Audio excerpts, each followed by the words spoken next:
All right, Ed, we'll get rolling. Yep. All right, welcome everyone to the May edition of the My Million Year Monthly Speaker Series. I'm your host, Bryant, and joining is my co-host, Ed. We're both life coaches, and our goal is to help our community members realize and achieve their dreams. Now, May is a special month because it toes the line between spring and summer and brings with it good weather and allergies, and lots of holidays and observances. So to those of you out there with mothers, I hope you saw Mom and wished her a happy Mother's Day. May is Military Appreciation Month. So for the active duty service women and men out there, as well as veterans, thank you for your service. May is also Asian Pacific American Heritage Month, a celebration of Asians and Pacific Islanders in the US. This was signed into law in 1978 as a Heritage Week and then expanded in 1990 to be observed for the entire month. May was chosen to commemorate May 7th, 1843, when the first Japanese arrived in the US, as well as the completion of the Transcontinental Railroad on May 10th, 1869, where a majority of the workers who laid the tracks were Chinese immigrants. So as you can see, Asian Americans have really held a significant role in this country for generations, and we honor that legacy today and this entire month. PBS is actually hosting a 5-part series right now called Asian Americans, recognizing the history, challenges, contributions, and continued struggle that this group of Americans have made for nearly 200 years in this country, believe it or not. The series is available for free through June 26th on the PBS website, so please check out this valuable series if you haven't already. We'll drop the link in the chat so that you can check it out. It's a really great watch. 5-part series. Also, please continue to support the movement Stop Asian Hate and Black Lives Matter. Now, for today's agenda, we'll be covering our financial tip of the month with Ed, and then breaking out into groups for community building. And lastly, Q&A with our featured speaker, Raymond Lei, who's the founder and CEO of Scalable. Scalable is an e-commerce infrastructure company built by an entrepreneur to support entrepreneurs. And we're so lucky he's joining us here tonight. Now, we've got an action-packed agenda today, so we'll get started.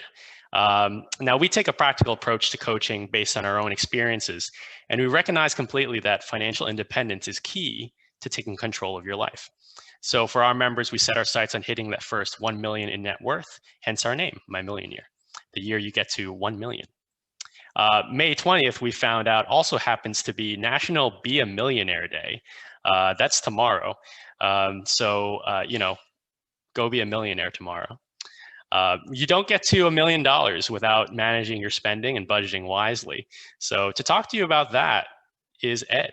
Ed, take it away. All right. So for this month's financial tip of the month, we're going to talk about expense ratios.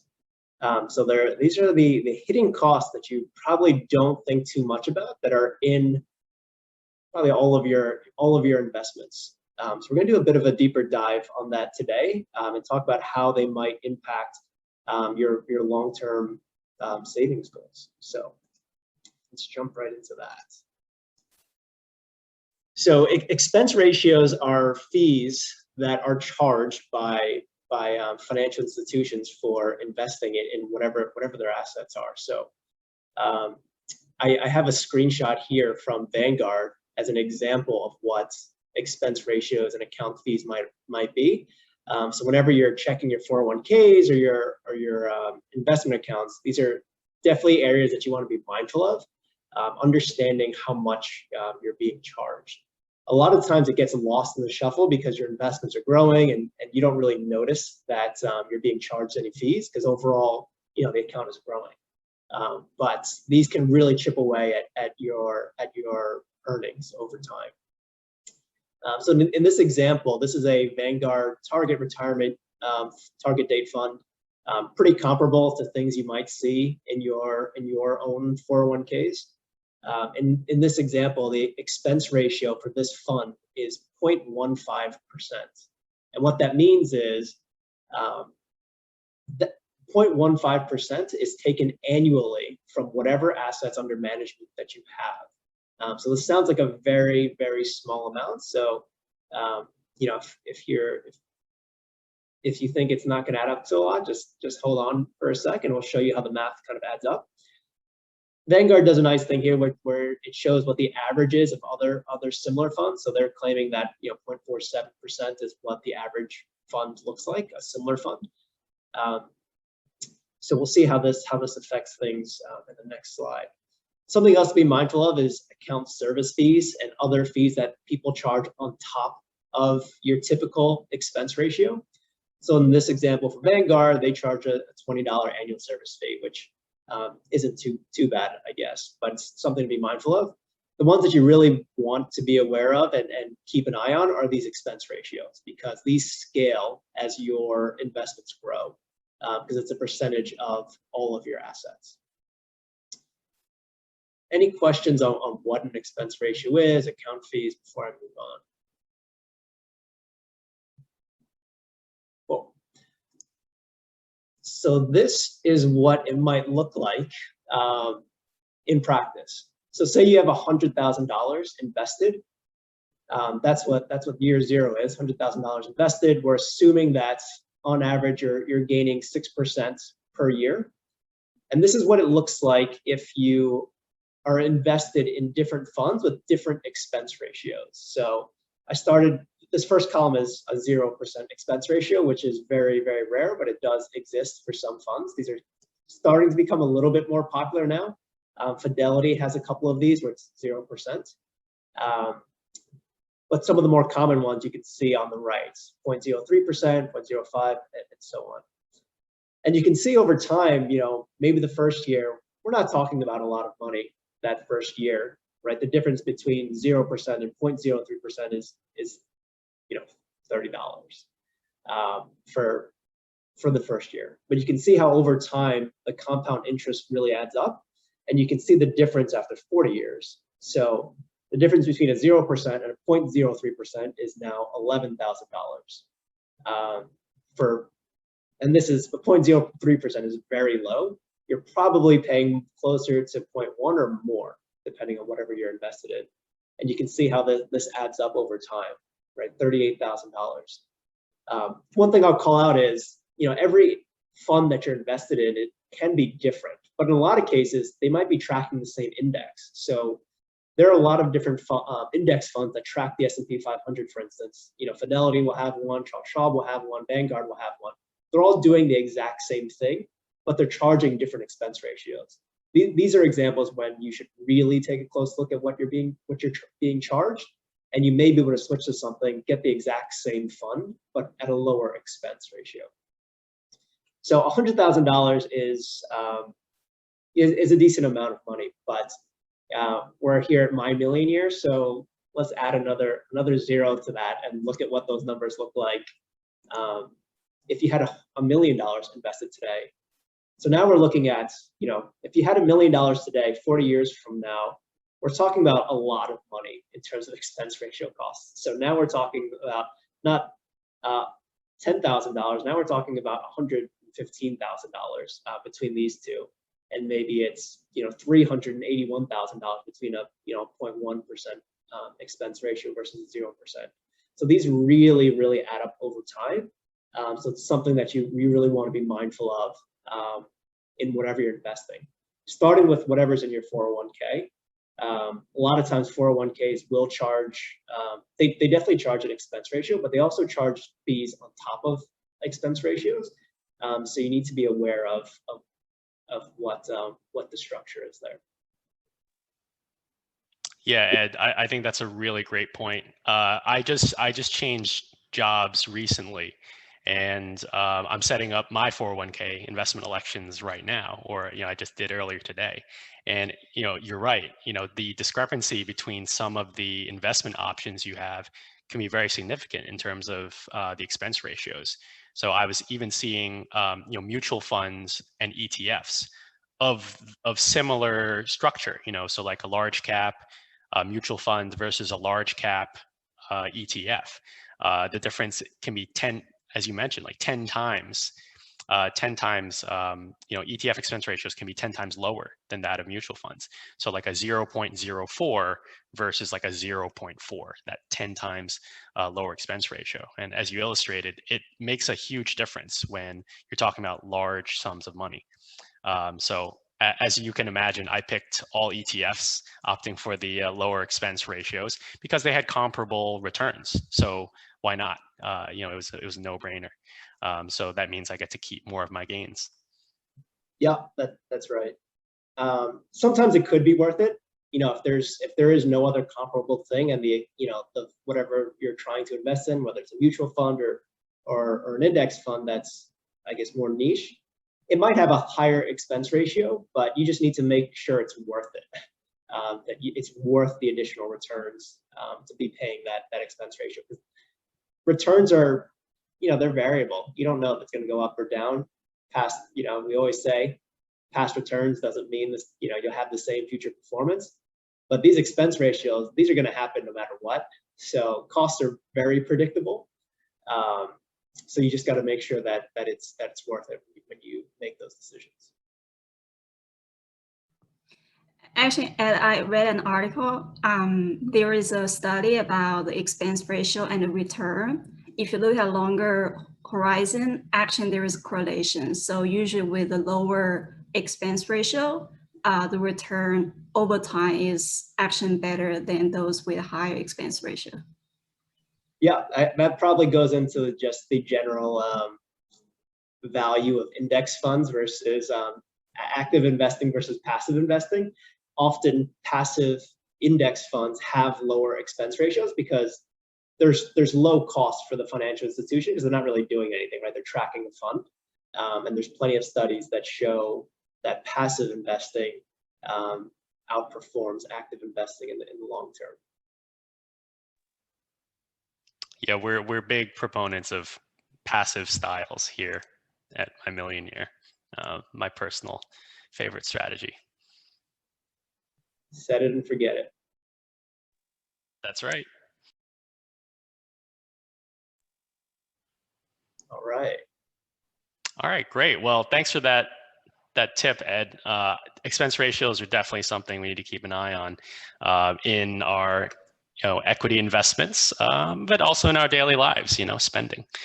Keep that spending down. If you want to discuss further and you're looking for one-on-one, help with some of these topics, feel free to reach out to Ed or myself offline, and we'd be happy to help. So moving on, in addition to Asian Heritage Month and Military Appreciation Month and Mother's Day, May is also Mental Health Awareness Month. Millions of Americans face some form of mental illness, and all of us, honestly, have felt stressed, sad, or depressed at one time or another, especially over the past year. So we're moving into our next segment, the breakout rooms for community building. And the discussion topic of today is, what are your best practices for maintaining mental health? Or how do you reduce stress in your daily life? So now for this segment, everyone will head into their randomly assigned breakout rooms, introduce yourselves to each other, name, location, current occupation, and then talk about the topic of the day, best practices for better mental health and reducing stress. Ed, let's go to the breakout rooms, and we'll see everyone back here in about 10 minutes. Yep. See you soon. So once we're back in, all right. Well, welcome back, everyone. I hope you got a chance to connect and learn some mental health tips from each other. Put your favorite tips into the chat, and we'll share them with the group later. And again, if you need someone to talk to and you don't know who to turn to, Ed and I are always here for you. So we're exceptional listeners, and we care about your well-being. So please reach out. Now we're going to move into the final segment of the evening, and that's our guest speaker series. I'm very pleased to reintroduce Raymond Lei. He is the founder and CEO of Scalable. Again, that's a company that builds e-commerce infrastructure for entrepreneurs. A little bit of background on Raymond. He was born and raised in California, and he was inspired to improve the online shopping experience after an interaction ordering t-shirts for his high school tennis club, which was subpar, and he thought there was a better way to do it. After 2 years at UC Berkeley, he dropped out to focus full-time on bringing his vision to life. With just $2,000 to start with in high school, Raymond took bootstrapping to the extreme to generating over 100 million in revenue and nearly 1,000 employees, having still never taken outside funding. Wow. In a modern digital rematch of David versus Goliath, Raymond's vision is to empower businesses of any size to compete against e-commerce giants like Amazon. Raymond, welcome to My Million Year. It's great to have you. Thank you for having me. Thank you for the nice introduction. There's a lot to unpack here. I mean, you've accomplished a lot. You're a smart young guy, but let's chat and get to know you better. Tell us about your upbringing in California. Yeah, so I mean, I was born in China, and then I moved here when I was really young. I was 3 years old, and I've spent like after that, I spent the next 26 years in the Bay Area before moving to Texas, where I'm now. But it was a pleasant childhood. I lived in Cupertino, which is like a very comfortable, I think, place to like raise a family. And I was surrounded by tech my entire life, though, and I think that definitely shaped the way I thought about things. Mm-hmm. Right. Yeah. I mean, that seems to be where all the great ideas and innovation are coming from these days over in the Bay Area. So that's incredible. Tell us about the inspiration for your first business. So you're in high school, you're ordering T-shirts. Tell us the story behind that. Yeah. So I was so I went to this high school called Monte Vista High School. It's like this like very academic high school based in Cupertino.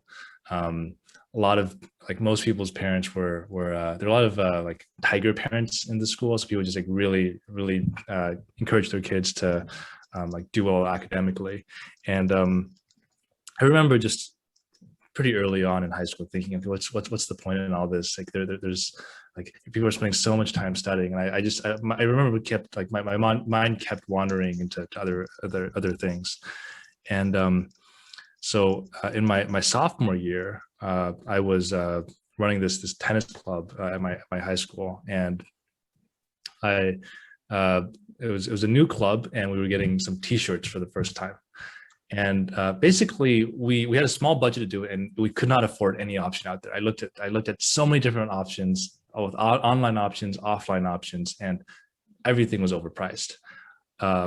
And upon looking into it more, I found that I think I was trying to pay less than $10 per shirt, which I thought was reasonable. But everything was like $15 or $20 per shirt, which is too high. And I basically concluded that this industry is a very, very inefficient industry, and I felt almost this sense of like I felt almost like it was wronged that everyone was so expensive. So that motivated me to get started in just learning about the industry and seeing how I might be able to fix it. Wow. I mean, that's great. I mean, we that's definitely something we need more of. Solving these problems and bringing lower costs to the masses. How did you get your first team together? In starting your company. Yeah, it was just me for some time. Yeah. It was just me. The first employee came in when I actually dropped out of school. But prior to that, it was just me, and I worked with a couple of contractors here and there to help out with some things. But it was for the most part, it was just me just after school. I would work on kind of whatever it took to get the company started. At first, it was just a lot of learning about the industry, and then it was some web development work, and then it was there was some design, and I had to learn to write code, and then I had to learn to find suppliers and do customer service, and I was kind of the one guy that just did everything. And it was interesting because it just I think in school they teach you to they kind of teach every different topic as almost as theory, right? And I felt like as I was being exposed to more and more parts of this potential like business I was building, I felt like I just dove into it almost from a different angle, and I remember just learning stuff really quickly. Right. But yeah. What were you studying business? Or what were you studying at the time? In high school, I wasn't studying anything. In college, I was kind of studying business. Yeah. Did you get to declaring a major yet, or you're Nope. like not even yet? You were just like, you know what, this is not for me. Yeah. I dropped out prior to declaring a major. It was 3 semesters in. You knew, you knew right away. Wow. That's like what did Gates dropped out, Mark Zuckerberg, he dropped out, right?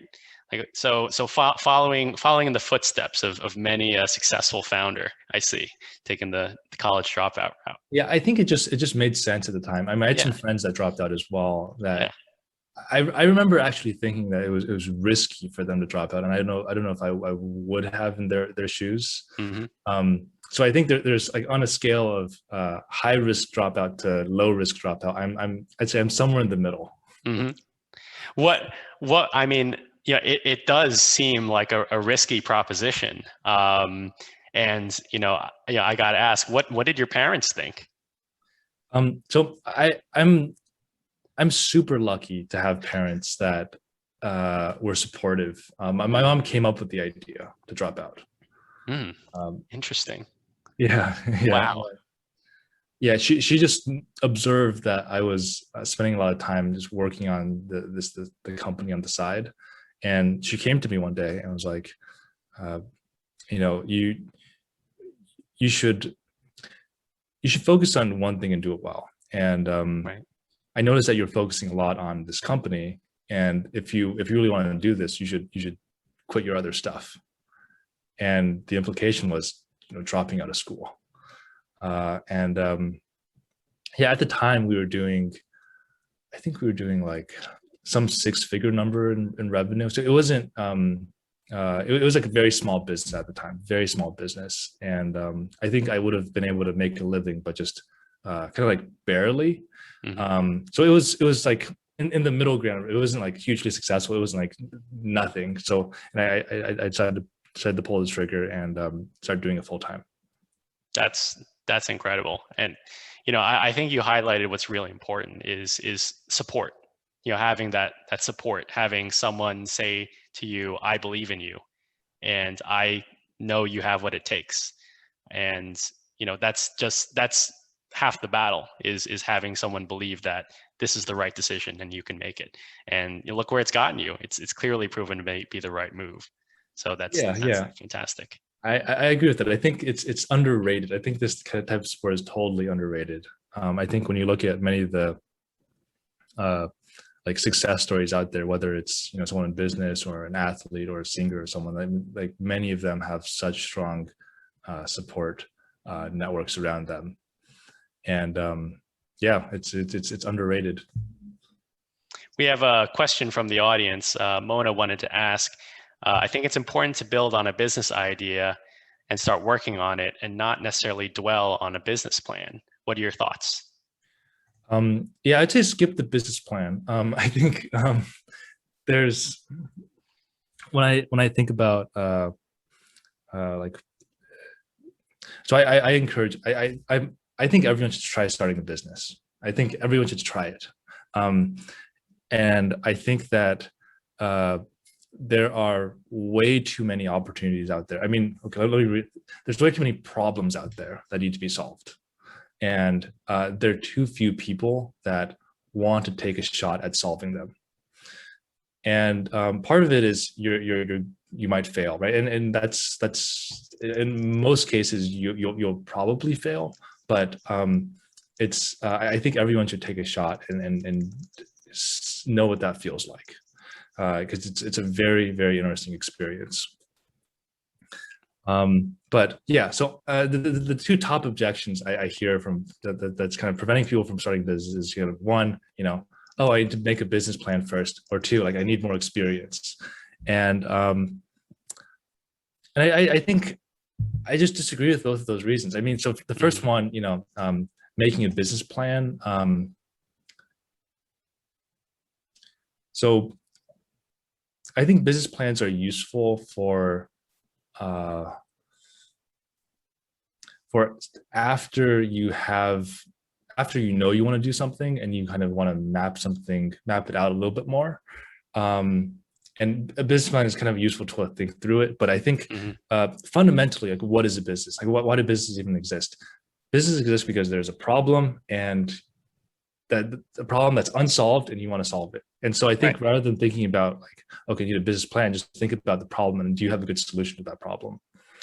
And if you keep working at it, and then you start to come up with something that seems like it might be a good solution, and now you need to think about, okay, well, how much do I charge for it? Then maybe make a business plan. But first kind of think about the problem first, and your kind of approach toward that problem. Yeah. And then second, experience. Experience is not necessary. You don't need experience to start a business. That is a complete misconception. I think it's most. If you think about a simple way to look at it is, if you look at the top kind of the most successful businesses out there and how they were started by people who had very little experience. They just found some problem, they started to build for that problem, or they were building some kind of cool tool for themselves to use, and it just became useful and started to spread. And if you look at the top, the top companies of our generation, it's all this similar story. No experience necessary. Right. It's having that idea and the passion and vision to see it through, and not necessarily to think about all the components of a traditional business plan on how am I going to market it, how am I going to price it, how am I going to sell it. It's like, let's build a good product that people will want to use, and we'll figure out how to make it work. Yeah.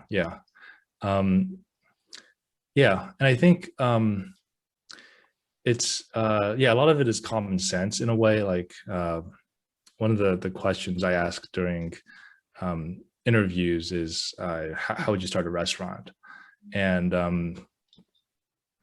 it's I think a lot of people's initial response, so I've never started a restaurant before, I have no idea, or I need to read some case study on how to do this to learn. Well, everyone goes to restaurants. What do you like about restaurants? Well, you like when the food is fresh, the price is a certain level, and maybe it's a cuisine you want, right?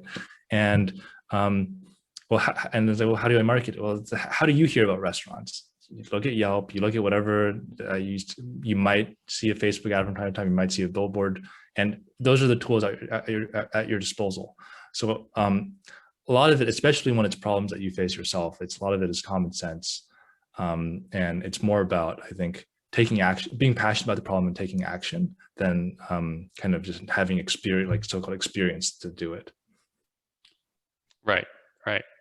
Yeah, that makes a lot of sense. I think sometimes, at a certain point in our lives, maybe it's the way we're educated and the way we traditionally think about work, but a lot of the creativity that we had as children to think outside the box, to think, how would I do something, and just make it up on the fly, gets a little bit lost at times as we are pushed into certain structures in companies or in school to, this is how you do this, follow the rules.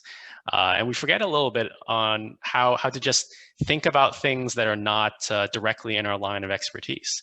Yeah. I think we need to recapture a little bit of that back. So I really like what you said there. Great interview question.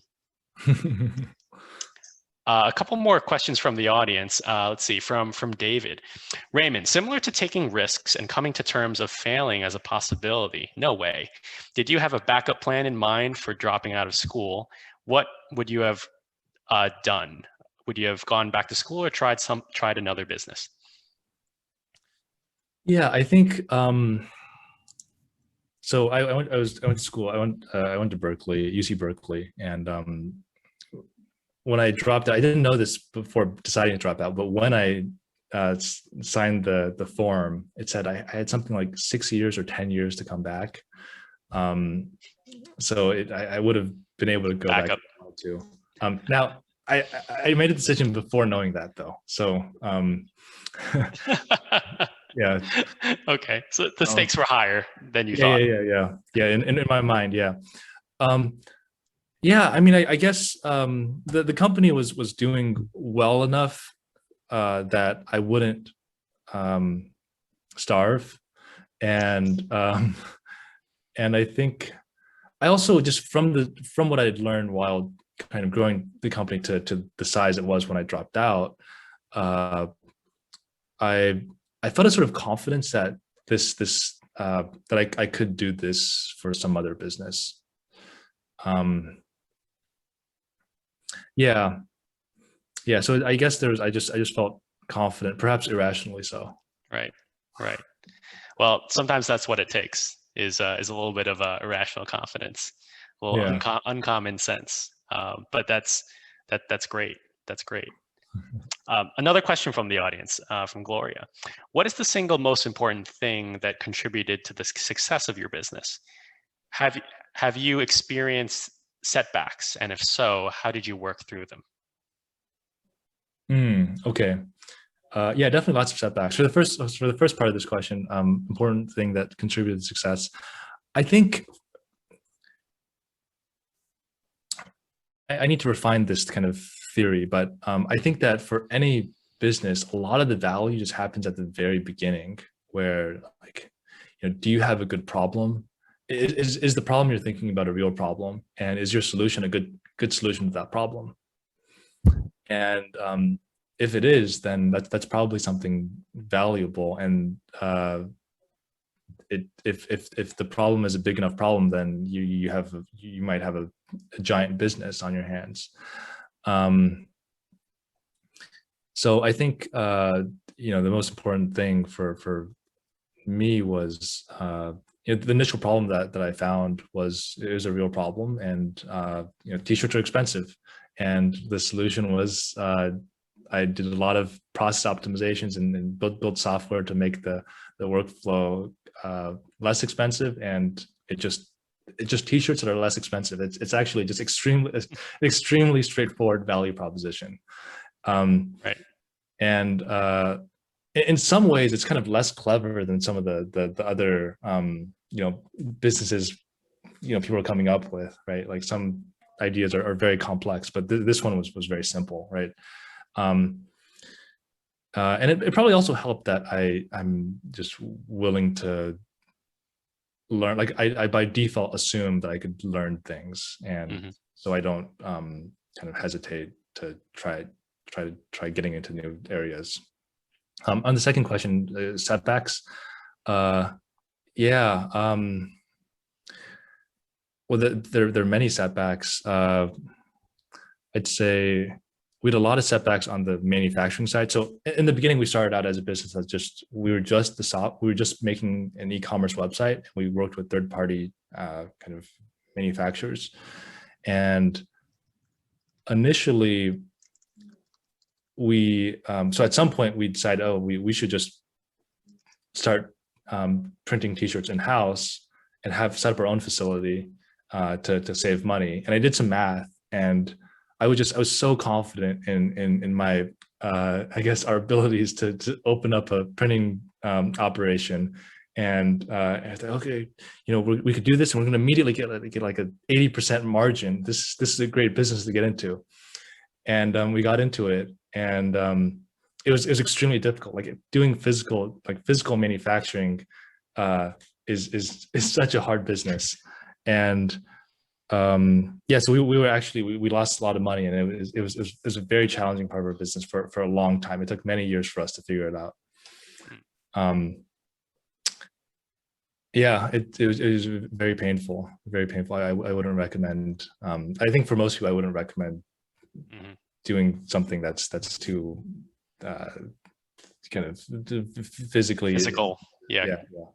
capital intensive, physically capital intensive. Yeah, with real products, real equipment. Yeah. So how did you manage to climb out of that? You said you took years to get out of it. But what was it? Was it that you decided to change course? Did you eventually make it work with your printing presses, or you say, you know what, like this is a sunk cost. We're going to drop this and move on to another idea? Yeah, I mean, we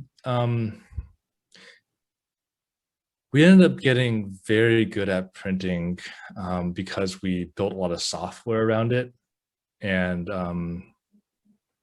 I still think that our kind of, if I were to try to physically operate a facility myself, I probably wouldn't. I don't know if we have like a huge competitive edge there, but we've built a lot of software around it that's made the kind of process much more efficient, and that's kind of been what's made our operation really strong today. Got it. I think it'd be helpful to maybe take a step back and tell people a little bit more about your business model and actually the products and services that Scalable offers. Yeah, sure. So we started out as a website that let you order t-shirts online, and you could just upload your own design and we print it, and it's cheap. And the way that would, and then we would then outsource to a third-party partner, but we optimized some parts of the workflow such that they were able to have lower prices. Later on, we started to I'll skip a bunch of years here. At some point, we started to not just allow you to buy t-shirts, but also allow you to sell t-shirts.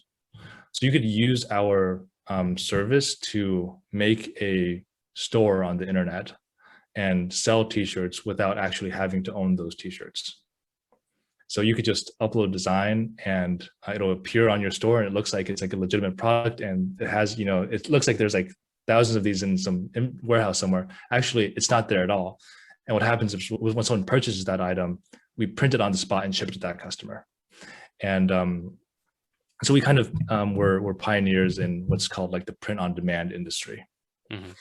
And today, what's kind of happening is we're expanding, because our roots are kind of in the printing industry, and we're kind of we're expanding into other parts of e-commerce, even beyond printing. So you could use our platform to sell like any kind of item. Right. Yeah. So kind of like how you can set up your own digital store on like Shopify or like Etsy, but this lets you kind of have your own domain, and you're really kind of the back end, what's going on behind the scenes. They're kind of the front facing store. They're the storefront. Is that? Yeah, that's right. Yeah. So I mean, you could think of it as Shopify, but with built-in suppliers you can work with, right. Built-in call center that handles your customer service, built-in payment processing, so you don't have to worry about getting a payment processor, and built-in kind of advertising support. So it's basically, think of it as like an all-in-one kind of version. Right. Yeah, that's our product as it is today. That's fantastic. I think that kind of product would enable, as we mentioned before, like people to become entrepreneurs when they didn't think they could, because they thought they would need, I'm going to need a marketing person, I'm going to need a supplier, I'm going to need payroll, I'm going to need finance and all that. But you're bundling up all those services into one, to make it so much easier for someone to start a business with just an idea and a vision. Yeah, absolutely. And I think that people talk about e-commerce growing really quickly, and e-commerce is growing quickly, but I think the e-commerce kind of penetration rate in the US right now is still at 20%. Mhm. And eventually it's going to be 100%. But the road from 20% to 100% is going to require a lot more entrepreneurs, a lot more people getting into e-commerce and selling unique products.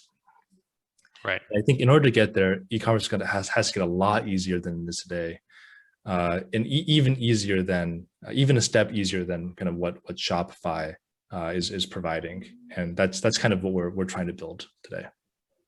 Got it. Who would you say are with if Shopify is an example, are there other competitors in this space that you see as offering something similar to what you're offering? There are a bunch of different kind of tangentially related companies. No one has this same approach that we do. So technically you can sell stuff on like a marketplace like eBay or Right. like Amazon, or you could sell through. You could use Shopify, but we're kind of in an interesting, almost like an in between between the two, where you have ownership of the store, but we take care of everything for you. Right. Yeah. Right. Yeah. Sounds very white glove, white glove and white label kind of service. It's both white glove and white label, but the white glove is done through software. So we built a lot of stuff to kind of automate the processes that you would have had to do manually, but right. You're now doing it. Now it's just being taken care of for you. That's really impressive. That's fantastic. What do you see as the future of Scalable, or maybe the future of your entrepreneurial spirit? What's next for Raymond Lei? Yeah, I think well, the mission of Scalable is to grow e-commerce penetration rate to 100%. So we want to just do whatever it takes to grow e-commerce. And I think there's I think part of that is lowering the barrier to entry for e-commerce, and another part of that is finding ways to make e-commerce entertaining, which I think companies in the US have not done a good job of yet. And we haven't figured anything out yet either, but it's in the back of our minds. And what's next for myself? I love starting companies. I think I would work on new companies and projects even if there was no kind of monetary incentive. I think I just find it intrinsically exciting and rewarding. So yeah, I'll be starting more stuff. Fantastic. And we can't wait to see what you'll do next, Raymond. Maybe as some parting words. We're up at the top of the hour. What would you say? What kind of wisdom or guidance would you give to aspiring entrepreneurs out there? Yeah, I think couple of bits. I think the first thing is just to get started and to start, like, rather than trying to figure out the business plan and spend time on that, just think about how do you get your first 10 sales? Like, how do you get your first $100 in orders? And just try to figure that out. And so yeah, just get started and actually get into it. And the second thing is, I think it's very challenging. It's starting a company is very hard, and you're going to get you're going to always be very close to failure at any given time until you're kind of very large and kind of like publicly traded, or even publicly traded. Like, even when you're just extremely large, you might feel like you're safe. Right. But yeah, even for ourselves, it feels like any given day, it's like we're always skirting the edge between massive success and massive failure, and it's just to keep believing and keep fighting for what you think is possible. Those are never truer words. Keep believing and fighting for what you believe is possible. I really like that a lot. Well, Raymond, it's been so great having you as a guest speaker this evening. We've all learned a lot. I think we've been really inspired by your story. And, a lot of us here, are, planning to do our own entrepreneurial things. And, regardless, we're all looking for a way to make, our lives and the world a little bit brighter. So, thank you for taking the time with us. Thank you everyone in the My Million Year community that joined us this evening and welcoming Raymond. It was great having everyone tonight. Stay tuned. We'll see you back in a month with the June edition. So until then, take care, everyone, and stay safe. Thanks, everyone. Thanks, guys. Have a great night. Thank you so much, Thank Raymond. Take you. care, everyone. Thanks. Good night. Bye.